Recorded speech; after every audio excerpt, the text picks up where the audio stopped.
Yo, yo, yo, what's going on, good people? It's your homie HerbMan, and you back upside the head with another, you guessed it, hot banger boogie.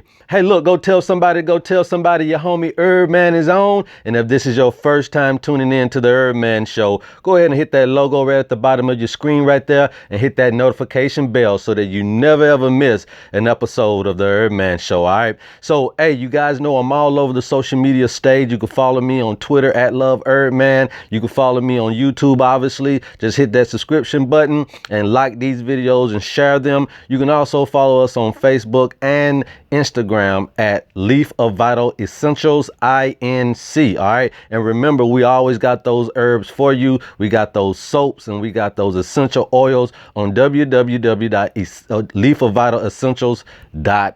All right, now, so what we talking about today? Today, I'm dropping another wealth bomb for you guys. I know you guys have heard of home equity lines of credit. All right. And so we're just going to delve right into the criteria and what you can do with your own understanding before you go down there to that bank and get unapproved or get rejected or denied. You need to know why. Okay. And you can do a lot of the footwork before you take yourself down there so that you can understand if you qualify before you even go. All right. So this is what this video is about. If you're ready, here we go. All right. So first of all, we're talking about a home equity line of credit. This is not talking about a home equity loan, okay? HEL. This is a HELOC, line of credit, all right? Now, the criteria normally for a home equity line of credit is that you have to have a credit score and a FICO score of 680 or better. Normally, the credit score was about 620, but your FICO score definitely needs to be 680 or better when you're talking about doing anything with a home equity line of credit. All right. Now, your debt to income ratio, it has to be at least 40% or less. OK, you can't have a whole bunch of debt thinking that someone is going to give you a loan or a line of credit when you already have too much on your plate. OK, so make sure your debt to income ratio is at least 40% or lower. OK, now, again, we're talking about loan to value ratio, LTV. Loan to value ratio needs to be 85% or less. Okay, some banks won't do anything unless you're 80% or 78% or less. Okay, but just for standard, we're going to say 85% or less. You need to make sure your loan to value ratio is that low, and we'll go over how you come up with these figures over here in 1 second. All right, now what's the next criteria? Combined loan to value ratio. Now this is when you take what you get here and you add on what you're actually trying to borrow from the bank to a combined loan to value ratio. That particular number needs to be 80% or above. So the LTV needs to be 85% or less. The CLTV, the combined loan to value ratio, needs to be 80% or above. That's the game right there. One needs to be below 80. Another one needs to be above 80. Okay. Now, how can we get these numbers? How can we know that we meet these criteria? Obviously, you can check your credit score. Just go online. There's a lot of different vendors out there that will give you your credit score. All right. And then you also need to keep up with your FICO score. And you can get this from the bank. The FICO score is what the bank determination your borrowing worth is. OK, what we feel like your worthiness to borrow is. OK, that's going to be very important, especially if you're going to ask the bank for their money. You need to have a good rapport, a good relationship with the bank. So that FICO score is that good relationship. OK, so make sure that you have that good relationship. Now, here are some of the actual numbers. OK, these are just some of the basic numbers that I want to go through. But I also have put the equations here so that you can see how the math works, so you can do it for yourself.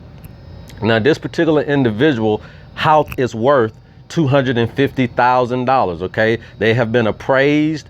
They went to some appraiser that they bought. You can get an appraiser for $300 to $500. Okay, you can, if you want to use your tax assessor's assessment on your home, that's you. But normally you're going to need to get a professional appraisal. Okay, you're going to want that anyway to make sure that this equation factors out in your favor. Okay, so home appraisal, $250,000. That's what the home is worth. This particular individual still owes currently $165,000. Okay, so they've took a chunk of that out of their current mortgage. Okay, so now their current balance is at 165. So what we want to try to determine first off is, what is the equity in the home? All right, what is the actual equity that is left in this particular home? All right, so we're going to say what the house is worth minus what we currently owe, and that is going to equal out to be our home equity. Okay, so the house is worth $250,000. This individual currently owes $165,000, so that's $85,000 of home equity in the home. $85,000 of home equity. That's a great number for you to know, so you'll know exactly what you're working with. Okay, now how do we get the loan to value ratio? What we want to do is we want to take what we currently owe, okay, what we currently owe, and we want to divide that by what the house is worth. So we're going to take our $165,000 that we currently owe, and we're going to divide that by what the house is worth, which is the $250,000, and that's going to give us our loan to value ratio, which comes out to 0.67, which is 67%. Okay, so when you do these ratios, you're going to get a 0.60, 0.70, 23999, whatever. You just do the upgrade on it if it's 5 or better. So if it's 72, if it's 0.725, whatever, that's 73%. Okay, that's 73%. So you got 67%. Now the loan to value ratio needs to be 85% or less. So right here, we're actually meeting the criteria for the LTV. And let's just say that this individual has a credit score of 620, have a FICO score of 680. So they've already met these two, or they met the credit score, and obviously their debt to income ratio is around 30%. So they also meet that particular criteria. All of these things factor in. Just because you have these numbers, without all of the rest of this, you still may get denied, rejected, or unapproved. All right, so you want to make sure all of this stuff is what you're needing.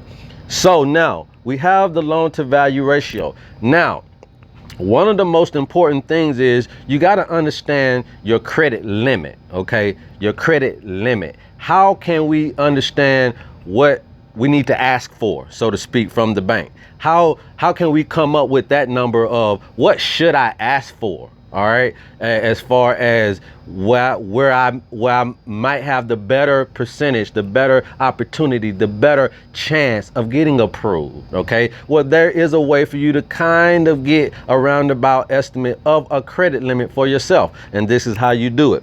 All right, now you're going to take what your house is worth, okay, which is the $250,000. All right, now with the understanding that we know that the banks normally give about 80 to 90% of our home equity line of credit. Okay, 80 to 90% of our home equity line of credit. Your home equity right now is $85,000. You want 80 to 90% of your home equity. Okay, so how you're going to do this is you're going to use what the house is worth times whatever you want. You want 80%. So in this scenario, we want 80% of our home equity line of credit. So we're going to say what the house is worth times 80% will equal $200,000. Okay, 80% of 250,000 is $200,000.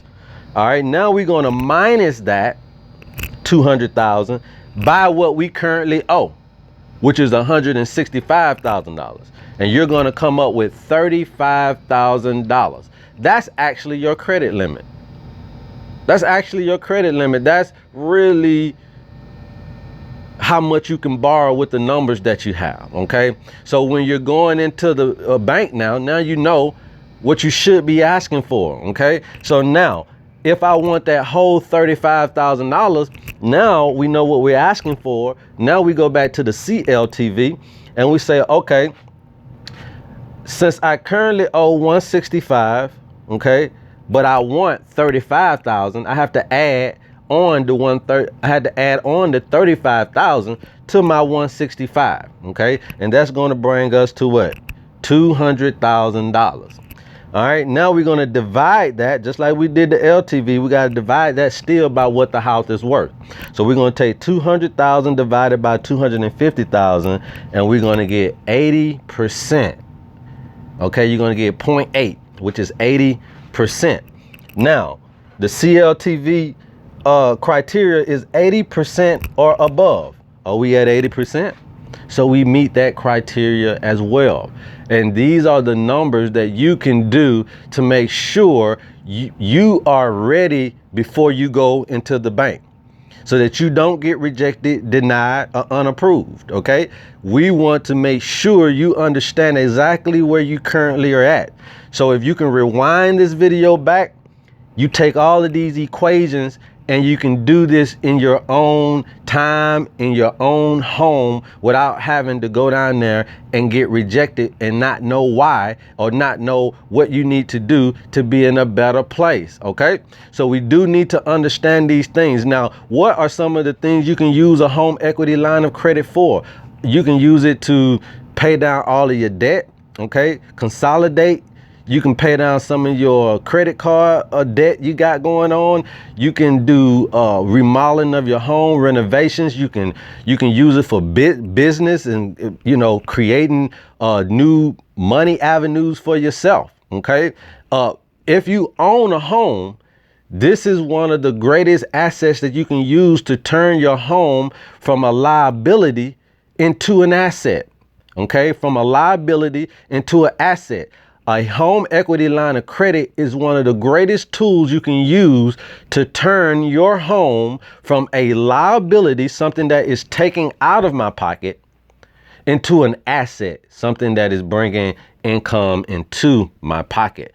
And this HELOC is one of the greatest tools to do that. All right. If you want to start a business, all right, if you are needing funding for your businesses or for your business ideas, and you own a home, this is the information you need to know. If you're a new home owner and you want to know what you can do with your new investment, this is something you need to look into. Okay, if you are a person who is looking for new income ventures, okay, this is something you need to look into. And I'm going to continue to keep busting you upside the head with some of these things and try to put them in layman's terms and make it very, very easy for the average person to understand that they can do these things too. All right. So I'm your homie HerbMan. Go tell somebody to go tell somebody, man. I love you guys, and there's absolutely nothing you can do about it. And until next time, peace. Yes, sir. Yes, sir. Yes, sir.